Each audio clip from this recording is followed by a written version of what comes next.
আচ্ছা, কখনো কি ভেবে দেখেছেন যে একটা মাত্র বই, হ্যাঁ শুধু একটা বই, চিকিৎসা বিজ্ঞানকে প্রায় ৬০০ বছরেরও বেশি সময় ধরে শাসন করতে পারে? আজ আমরা ঠিক এমনই এক কিংবদন্তি বই আর তার অসাধারণ স্রষ্টার গল্প বলবো। শুধু একবার ভাবুন, ৬০০ বছর। এটা কিন্তু একটা বিশাল সময়। রেনেসারও আগে থেকে শুরু করে তার অনেক পরেও একটাই বই ছিল চিকিৎসা শাস্ত্রের শেষ কথা। কি ইউরোপ, কি ইসলামিক বিশ্ব, সবখানে এর জয় জয়কার। এর প্রভাব যে ঠিক কতটা গভীর ছিল তা হয়তো আমরা কল্পনাও করতে পারব না।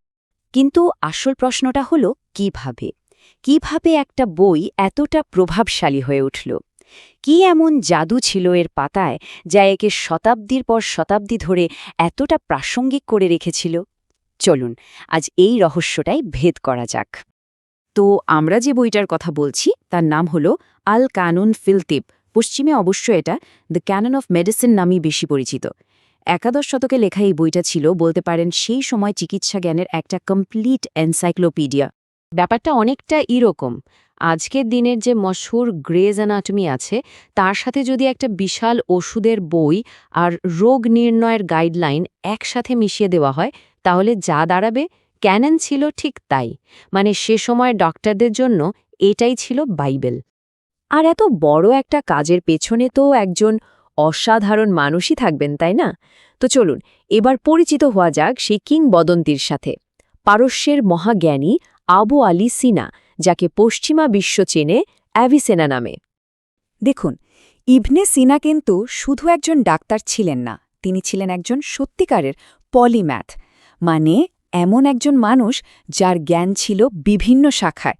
তিনি একাধারে ছিলেন বড় দার্শনিক, জ্যোতির্বিজ্ঞানী, আবার লেখকও। প্রায় 450 মতো বই লিখেছেন তিনি। আর তার সবচেয়ে বড় গুণ ছিল বিভিন্ন জায়গা থেকে জ্ঞান সংগ্রহ করে সেগুলোকে একটা সুন্দর যৌক্তিক কাঠামোয় সাজিয়ে ফেলার অবিশ্বাস্য ক্ষমতা। আসলে ক্যাননের আসল শক্তি কিন্তু শুধু এর বিশাল তথ্যের ভাণ্ডারে ছিল না, এর আসল জাদুটা ছিল এর গোছানো যৌক্তিক কাঠামোতে। ভাবুন তো, তার আগে চিকিৎসা বিজ্ঞানের জ্ঞান ছিল অনেকটা ছড়ানো ছিটানো, অগোছালো।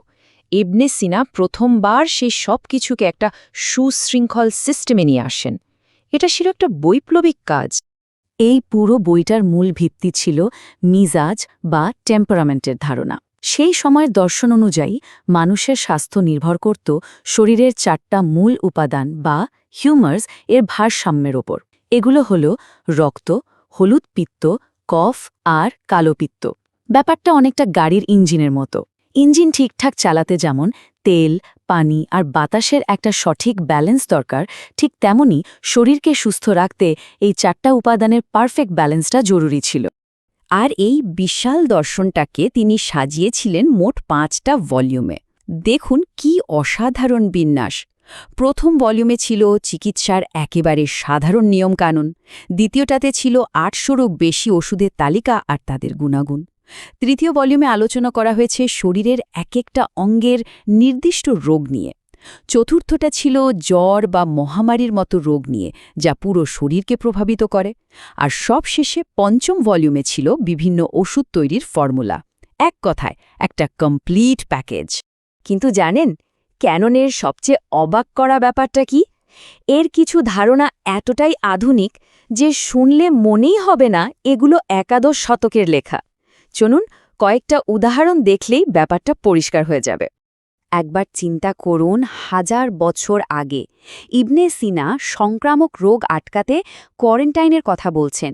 তিনি বলছেন স্বাস্থ্য ভালো রাখতে ঠিকঠাক খাবার আর ভালো পরিবেশ কতটা জরুরি। আর সবচেয়ে অবিশ্বাস্য ব্যাপার হলো তিনি সন্দেহ করেছিলেন যে কিছু রোগ হয়তো বাতাসে ভেসে বেড়ানো অতি ক্ষুদ্র অর্গ্যানিজম দিয়ে ছড়ায়। এটা কিন্তু জীবাণু আবিষ্কারের শত শত বছর আগের কথা। কি দারুণ দূরদৃষ্টি!